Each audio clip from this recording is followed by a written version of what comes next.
Hi நண்பா, இந்த ஒரு வீடியோவில் நடிகர் சூர்யா சார் நடிப்பில் வெளியான கொட்டுக்காளி திரைப்படமும் அதே போல் மாரி செல்வராஜ் இயக்கத்தில் வெளியான வாழை திரைப்படமும் முதல் நாளில் எவ்வளோ கலெக்ஷன் இருக்குது அப்படின்றதையும், அது மட்டும் இல்லாமல் எந்த திரைப்படம் அதிகமாக கலெக்ஷன் இருக்குது அப்படின்றதையும் இந்த ஒரு வீடியோ டீட்டெயில் வந்து பார்க்க போகிறோம். அது மட்டும் இல்லாமல் வாழை மற்றும் கொட்டுக்காளி இந்த இரண்டு திரைப்படத்தில் நீங்கள் எந்த திரைப்படத்தில் பார்த்துருக்கீங்க அப்படின்றத மறக்காமல் கமெண்ட் பண்ணுங்கள். ஸோ பார்த்த படம் எப்படி இருக்குது, இதுக்கப்புறம் எந்த திரைப்படத்தை பார்க்க ஈகராக வெயிட் பண்ணுறீங்க அப்படின்றத மறக்காமல் கமெண்ட் பண்ணுங்கள். இன்னும் நம்ம சேனலை சப்ஸ்கிரைப் பண்ண பண்ணிங்கன்னா மறக்காமல் பண்ணிக்கோங்க.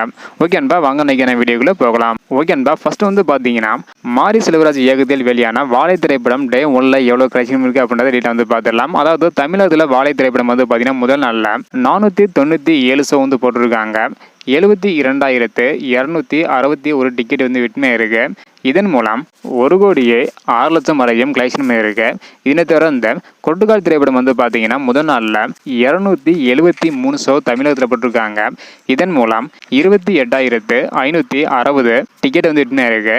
இதன் மூலம் வந்து பார்த்தீங்கன்னா 43,56,000 ரூபாய் வரை கொட்டுக்காளி திரைப்படம் டே 1ல் கலெக்ஷன் பண்ணியிருக்கு. அதாவது கொட்டுக்காளி திரைப்படத்தை வாழை திரைப்படம் முதல் நாள் கலெக்ஷனில் முந்திருக்கு. வாழை திரைப்படத்தோட கலெக்ஷனில் பாதி கலெக்ஷன் தான் கொட்டுக்காளி திரைப்படம் வந்து பண்ணியிருக்குது.